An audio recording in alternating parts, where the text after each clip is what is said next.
tapi dikit-dikit ngasihnya namanya jud, Ustaz. Jud. Karena jud, sakhi, karim, ithar itu maknanya sama. Sama-sama pemurah. Jud ya. Dia suka ngasih nih, tapi sekali ngasih, sering ngasih, tapi dikit-dikit gitu loh. Namanya judun. Judun. Ya. Sering Kemudian ngasih kedua, ya. sesekali ngasih. Maaf, saya ulangi ya. Dia ngasih, tapi dia ngasih. Mau ngasih kapanpun, tapi mesti diminta. Namanya judun. Mesti diminta. Tapi kudu dipinta. Betul. Judun. Dia mau ngasih dan mesti diminta, tapi sekali ngasih gede. Namanya karimun. Karimun ya. Tanpa diminta suka kasih, namanya sakhiyun. Tinggi. Ya. Dia lebih baik memberi daripada untuk diri pribadi, namanya ithar gitu yang banyak. Itu wa may yuqashu anab sufawlakum muflihun. Yang bisanya gitu. Kalau ijidun Izin. Koret. Itu ya tingkatannya ya, itu tingkatan pemurah. Jadi isar paling tinggi ya. Yang paling tinggi kiai ithar Kamu itu dimakan orang lain. Mengutamakan orang lain. Itu paling tinggi dan itu sifatnya para anbiya. Bismillahirrahmanirrahim. Innal imam asy-Syafi'i radhiyallahu anhu zara al-imam Ahmad bin Hanbal dzata yawmin fi darihi wa ba'da ma tanawala ta'am al-'asha'i sawiyatan nama al-imam asy-Syafi'i fi ghurfatihi. Itu kan? Sesungguhnya Imamun al-A'zam asy-Syafi'i radhiyallahu anhu berkunjung ke rumahnya Imam Ahmad bin Hanbal muridnya pada suatu hari. Wa ba'da ma tanawala ta'am al-'asha', setelah mereka makan sore atau makan malam sawiyatan sama-sama. Namal Imam Syafi'i fi ghurfatihi, istirahatlah Imam Syafi'i di kamarnya Imam Ahmad bin Hanbal. Wa fis sabah, pagi-paginya qalat bintul Imam Ahmad li abiha, berkatalah putrinya Imam Ahmad bin Hanbal kepada bapaknya, berarti kepada Imam Ahmad bin Hanbal, ngadu. Kata dia, ya abtahu, duhai ayahku, ahadha huwa Syafi'i alladhi kunta tahaddatsta anhu, inikah yang kau katakan Imam Syafi'i yang sering kau bicarakan kebaikannya, kehebatan ilmunya? Kata putrinya, komplit. Qala laha na'am ya ibnati, betul wahai putriku. Qalat lahu, kemudian si putrinya berkata, laqad lahaztu alaihi thalathata umur, aku telah menyimpulkan tentang dia 3 perkara. Semalam ini aku mengambil kesimpulan dari dia 3 perkara, kata putrinya. Kesimpulan pertama, annahu indama qaddamna lahu at-ta'am, tatkala makanan dihidangkan, akala katsiran, dia banyak makannya. Masa kau bilang dia ulama hebat tapi banyak makannya? Yang kedua, wa indama dakhala al-ghurfata lam yakum li yusalli qiyamal lail, ketika dia masuk kamar dia enggak melakukan qiyamul lail. Ini kesimpulan kedua. Wa indama shalla min al-fajr shalla min ghairi ay yatawaddaa, dan ketika kita salat subuh dengan dia enggak wudu salat subuh, berarti dia salatnya enggak pakai wudu. Ya namanya ini kan pikiran anak kecil. Anak kecil itu nggak bisa keluar dari pikirannya, Ustaz. Ya kan, antum bawa dia ke masjid ribut dia, Ustaz. Kenapa? Emang dia anak kecil. Kau bilang polisi nggak peduli dia, Ustaz. Emang dunia adalah anak kecil. Jadi anak kecil itu di masjid sama rumah sama. Itu dunia anak kecil. Wa idza bil Imam Ahmad yuwajihul Imam Syafi'i bil mu'arad thalath, dan sekonyong-konyong tiba-tiba di Qasdil Hikayah itu namanya ikan fujaiyah. Tiba-tiba Imam Ahmad menghadap kepada gurunya Imam Syafi'i bil mulahadhat, untuk menyampaikan 3 kesimpulan dari putrinya ini. Fa idza bisyafi'i, maka tiba-tiba Imam Syafi'i yaruddu 'ala al-Imam Ahmad, menolak atau berargumen atas semua kesimpulan ini dengan disampaikan kepada Imam Ahmad. Fa yaqulu lahu, ya Ahmad, ini yang pertama, laqad akaltu katsiran, memang betul aku makan banyak di rumah kamu. Kenapa? Li annani a'lam anna ta'amaka min halal, karena aku tahu apa yang semua yang kau hidangkan ini makanan halal. Wa annaka karimun, dan kau adalah orang yang dermawan, ya kan? Wa ta'amul karim dawa, dan setiap makanan orang yang dermawan itu adalah penyembuh dari segala penyakit. Wa ta'amul bakhil da, dan makanan orang yang bakhil itu semuanya adalah penyakit. Jadi kalau ada orang bakhil ngajak antum makan, jangan mau, bakal jadi penyakit, percaya deh. Ya kan? Percaya deh. Wa ma akaltu li ashba'a, saya makan bukan karena untuk kenyang. Innama akaltu li atudawiya bi ta'amika, aku itu makan supaya jadi obat. Jadi tujuanku makan banyak bukan karena saya pengen kenyang, tapi saya pengen ngobatin diri saya kalau ada penyakit Allah hilangkan. Barokah makanan antum. Ya kan? Ini yang pertama. Wa amma annani lam aqum al-laila fa li annani 'indama wada'tu ra'si li anama nadhartu ka anna amami al-kitab wa sunnata fa fata Allahu 'alayya bi 72 mas'alatan min ulumil fiqh al-islami aradtu an anfa'a bi al-muslimin. Dan aku tidak melakukan qiyamul lail karena indama wada'tu ra'si, ketika aku sudah mulai tiduran di anam untuk tidur, nadhartu ka anna amami al-kitab wa sunnah, aku tiba-tiba hadir di hadapanku Quran dan hadis. Fafatahallahu alayya bi 72 mas'alatan. Allah membukakan futu kepadaku menyelesaikan 72 masalah min ulumil fikih islami, yang berkaitan kepada fikih Islam. Aradtu an anfa' bil muslimin, dan itu aku tujukan lebih bermanfaat kepada kaum muslimin daripada qiyamul lail. Nggak tahajud ya. Enggak tahajud karena cari ilmu. Falam yakun unaka fursah li qiyamil lail, akhirnya tidak ada waktu untuk melakukan qiyamul lail. Wa amma annani shallaitu bikum al-fajr, dan aku sholat fajar dengan kalian bi ghairi wudu'in, tidak ambil wudu. Fa wallahi, maka demi Allah, ma namat aini hatta ujaddid al-wudu. Saya nggak tidur, ngapain saya tajdid wudu? Ngapain saya tajdid? Orang saya nggak tidur kok. Laqad baqaitu tulal lail yaqdhana, sepanjang malam aku bangun. Fa shallaitu bikumul fajr bi wudu'il isya, maka aku sholat subuh itu pakai wudunya isya. Itu salafus saleh, ya kan? Itu salafus saleh, itu orang-orang hebat. Kalau si habis sore gimana? Mantap siap soalnya. Bentar-bentar ke Jamban. Karena kopi. Cari bos. Koleksi. Jelas ya? Lanjut nomor 4, an Abi Dzar Al-Ghifari. Riwayat daripada Abi Dzar Al-Ghifari. Abi Dzar Al-Ghifari ini, beliau nama aslinya Jundub bin Junadah. Ghifar itu adalah tempat begal yang tersadis di zaman Nabi ketika orang berangkat berdagang ke negeri Syam. Maka tempat yang paling mereka takutin gulangnya begal itu adalah kampung Ghifar. Makanya ketika beliau membidik Rasulullah untuk masuk agama Islam, kan dia utus saudaranya. Saya dengar ada nama Muhammad sudah muncul di tanah Mekah, kau berangkat saudaranya. Ini dalam kitab tarikh sudah kita baca ya. Dulunya gini kayak ya lo ya. Tapi begitu saudaranya pulang setelah 2 minggu, tidak memberikan jawaban yang memuaskan. Akhirnya dia datang sendiri ke kota Mekah mencari Muhammad, lendak, ya kan? Dilihat Sayyidina Ali, mau kemana? Mau lihat Muhammad. Kalau ada yang lihat antum bakal dibunuh, ya kan? Disembunyikan sama Ali. Abu Dzar Al-Ghifari. Kemudian ketahuan, dan dia orang pertama yang mengumumkan saya telah masuk agama Islam. Kalau ada yang berani nyakitin saya silahkan. Sampai dihantam, diajar di depan Ka'bah. Ada yang ngomong dari orang kafir, antum kalau hukum kau hajar dari sini, awas kau kalau lewat di Ghifar. Kamu tahu bagaimana orang-orang Ghifar? Kalau udah nguasain kita semua, habis kita mereka kalau kita berangkat ke negeri Syam berdagang. Akhirnya diselamatin. Saking takutnya dengar kalimat Ghifar gitu. Kalau sekarang kata apa kayak gitu? Ghifar itu masuknya di daerah, jika tidak salah, Jumum. Jumum. Ya, Jumum. Ya, arah Madinah kan? Arah Madinah kan, di perkampungan Jumum itulah. Dan sekitarnya kan. Jumum, yang arah Madinah itu ada yang ada checkpoint, dari situ arahnya. Atau dulu namanya Kampung Sarof, kampungnya Maimunah, istri baginda Rasul. Kemudian dia wafat cepat Ustaz. Dia wafatnya pada tahun 32 Hijriah. Dia wafat pada tahun 32 Hijriah, dan kemudian wafatnya itu di sebuah kampung atau sebuah desa lah ya,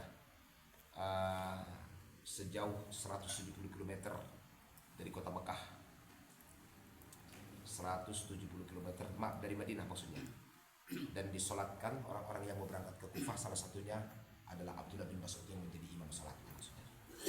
Dia Abu Dzar Al-Ghifari. Kisah sekelumit kisahnya ya. Baik, kita baca. An Abi Dzar Al-Ghifari radhiyallahu anhu qala, "Shallaitu ma'a Rasulillah sallallahu alaihi wasallam yauman min al-ayyami adh-dhuhr." Saya pernah sholat bersama Nabi, kata Abi Dzar Al-Ghifari, bersama Nabi sholat zuhur. Fasa'ala sa'ilun, datang pengemis fil masjid, di Masjid Nabawi. Falam yu'tihi ahadun syai'a, tak ada yang ngasih satu orang pun terhadap pengemis ini. Ada yang datang minta-minta, ya kan, Nabi lagi sholat nih. Ya orang lagi sholat gimana dia mau minta-minta, betul kan? Farafa'a sa'ilu yadahu ila sama, maka doa dia ke langit si pengemis ini. Allahumma inni Allahumma inni as'altu fi masjid nabiyyika Muhammad falam yu'ti ahadun syai'a. Ya Allah, aku telah doa di masjid Nabawi, masa nggak ada satu orang punya saya. Ini ngadu nih, bukan doa nih, ngadu nih. Wa kana Aliun radhiyallahu anhu fi sholati raki'an. Ali lagi sholat dalam keadaan ruku'. Fa'auma ilai bi khinsarihi. Maka Ali pun mengisyaratkan kepada jari kelingkingnya. Jari kelingkingnya khinsar. Ali juga sebelah kanan, sebelah kanan. Wa fi khatim, dan di sana ada cincin. Jadi Ali mengisyaratkan lagi rukuk nih, gini, ambil cincin saya, gitu loh maksudnya, ambil cincin saya, jual lah. Boleh. Dan yang disunahkan pakai cincin itu kelingking kanan. Tidak bisa dihitung. Saya pakai jari manis, kegedean kami pakai di sini. Ya. Fa'at balas sa'ilu fa'akhudhal khatimah bin khinsarihi. Wow, ditawarkan cincin langsung saja. Ini si pengemis ngambil, diambil, ditarik. Lagi sholat orang yang ditarik sama dia, karena dia kasih isyarat. Wa dzalika bimar'am minan nabi wa fil masjid, itu di hadapan Nabi sallallahu alaihi wasallam. Farafa Rasulullah tarfahu ila sama, Nabi memandang ke langit. Wa da'a bi da'watin, dia berdoa. Fa bastatamma du'ahu hatta nazala Jibril. Doanya belum sempurna maka Jibril muncul min indillah azza wa jalla wa qala ya Muhammad iqra, baca, inna waliyukumullahu wa rasuluhu walladzina amanu alladzina yuqimuna as-salata wa yu'tuz zakata wa hum raki'un. Dia memberi zakat, sedekah padahal lagi dalam keadaan rukuk, boleh ya. Itu orang-orang hebat. Nomor 5. Kana al-Imam Syafi'i lamma dakhala al-Iraq. Imam Syafi'i itu tatkala dia masuk ke Irak, arsala ilai Muhammad bin Hasan ad-Danani. Ada namanya Muhammad bin Hasan, salah seorang pecinta Imam Syafi'i, ya kan? Namanya Muhammad bin Hasan, dia mengirim dinar, Ustaz. Imam Syafi'i ini, dia dengar Imam Syafi'i datang, dikirimlah dinar. Fa'ata Syafi'i al-Hallaqa liyahliqa sya'ra ra'sihi. Maka setelah dapat duit ini kiriman, Imam Syafi'i pun pergi ke tukang pangkas untuk memangkas rambutnya. Ya kan? Tukang pangkas. Falamma halaqal hallaqu nisfahu. Tatkala setengah kepala Imam Syafi'i sudah dihallaq. Halaq itu apa? Ustaz? Cukur, bukan potong ya. Rahimallahul muhallikin, rahimallahul muhallikin, fa kaifal muqassirin ya Rasulullah. Allah menyayangi orang yang digundul. Bagaimana orang yang digunting? Ketika selesai tofsai maksudnya. Kata Rasul, tsummal muqassirin. Jadi 3 kali pahala orang yang dihallaq. Digundul maksudnya. Iya, botakin. Saya dibotakin sekali pahala orang yang digunting gitu. Ini tukang cukur nih maksudnya. Begitu setengah selesai, baru setengah kepalanya dicukur Imam Syafi'i ini. Ra'a rajulan min ahli tsarwah. Maka si tukang cukur ini melihat ada orang kaya datang. Fataraka Syafi'iyah, dia tinggalinlah kepala Imam Syafi'i. Wa halaqa dzalika al-ghaniyah, didahulukan orang kaya ini. Muncullah baru setengah kepala digundul ya kan. Dia nggak kenal kan Imam Syafi'i, nggak kenal kan dia. Fa'atahu Syafi'i dananir kullaha. Maka uang yang diberikan oleh si Muhammad bin Hasan kepada Imam Syafi'i, dia kasih uang itu semua ke tukang pangkas ini. Padahal kepala nggak diselesaikan. Ya udahlah, nggak apa-apa, setengah aja kata Imam Syafi'i, ini uangnya. Kalau kita kan ya pukul dulu lah mukanya sekali baru kita pergi kan gitu kan. Dia enggak, dikasih uang itu semua, Imam Syafi'i pergi.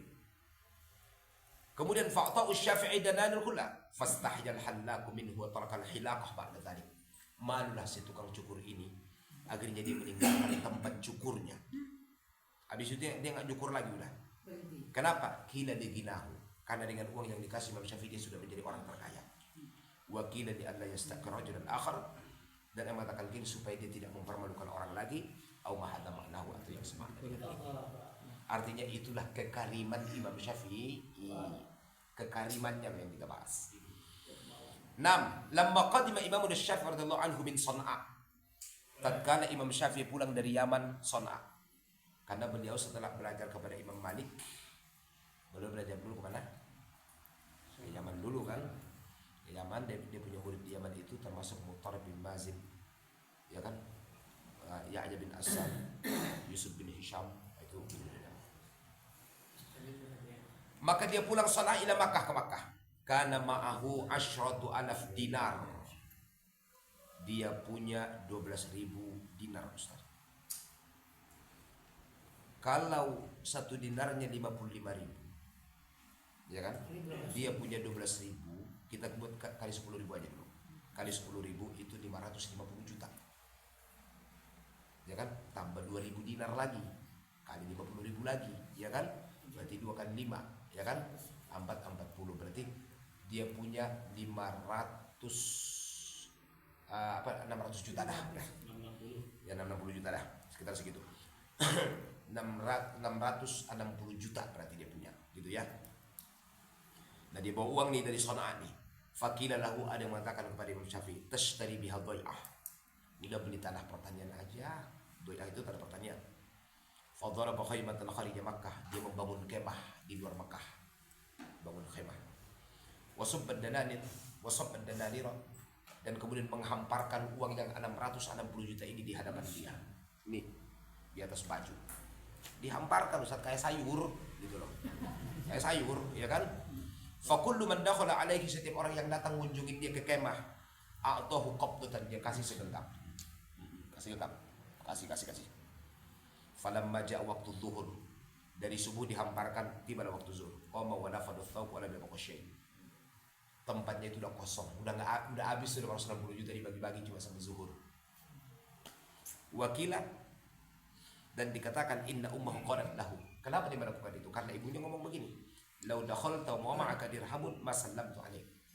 Kalau kamu datang kepadaku nak, setelah pulang menuntut ilmu, kau bawa uang, tak usah ketemu denganku, kata ibunya.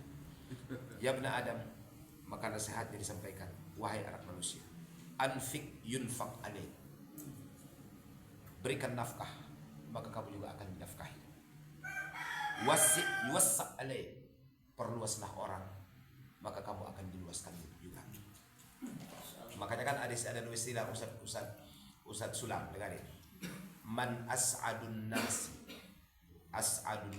man as'adan nasa, man as'adun nas man as'adan nas. Siapa orang paling bahagia? Yang suka membahagiakan orang lain. Man manna min mannin mannallahu lahul mannan. Antum kalau nggak pakai nahu bacanya pasti antum baca man lahu mannan, ya kan? Man manna min mannin mannallahu lahu mannan. Siapa yang suka menganugerahkan dari anugerah Allah, maka Allah menganugerahkan berlipat ganda kepada dia. Jadi orang paling bahagia itu orang yang suka begitu orang yang perluas, orang yang suka meluaskan orang. Wallahu fi 'aunil 'abdi maka adalah 'abdu fi 'aunil akhir. Wala tufattir fa yufattar 'alaik. Jangan kau menjadi lemah, karena kalau lemah kamu akan diinjak-injak dan dimanfaatkan. Washtari bil fanil baqi, tebuslah yang kekal dengan sesuatu yang binasa. Artinya harta duniamu jadikan penebus surga. Qabla an tablugha nafas at-taraqi, sebelum nafasmu naik ke langit. Jadi apa namanya? Sedekahlah sebelum uang itu kau tinggalkan, besar maksudnya. Cukup ya. Ini kisahnya sangat panjang. Kisah Hasan Husain.